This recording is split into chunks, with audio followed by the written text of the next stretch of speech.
তাহলে আমি জানুয়ারি মাসের 1 তারিখে তৃতীয় বিয়ে করতেছি। না না না, আমি কোনো সতীনের লগে সংসার করতে পারবো না। আচ্ছা কোন, আমি তোর লগে সংসার করতেছি না।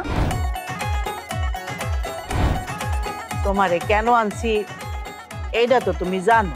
আই বিসমিল্লাহ কইয়া ঘরে ঘরে নিয়ে যা। যা ঘরে যা।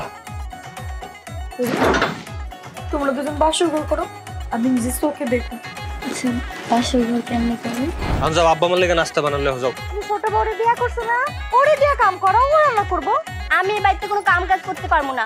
বাচ্চা পয়দা করতে আসছি তো বাচ্চাই পয়দা করবো। একটু কি কইলি আমারে? বললাম ভাই লাভ নাই।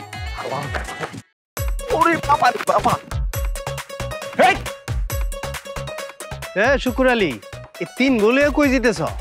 আমাকে বিভিন্ন বাচ্চা হয় না তো হেলে আমাকে ডাক্তারের কাছে লিয়ে যেতেছে। বউ যখন ডাক্তার দেখাইতেছ, সাথে সাথে তোমার ট্রিটমেন্টও করে লইব। আপনি একটা শিক্ষিত মানুষ, এটা কোন ধরনের কথা? আপনি একটা ডাক্তার, আপনি জানেন যে পোলা মানুষের কোনো সমস্যা হয় না। পোলা মানুষ হইতাছে বাঘ, এটা সবসময় মনে রাখবেন।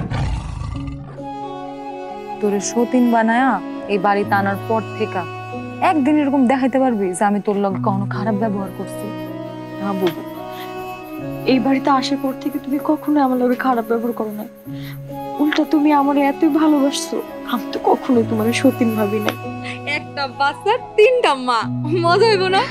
আমি সারা জীবন তোমার লগেই থাকতে চাই।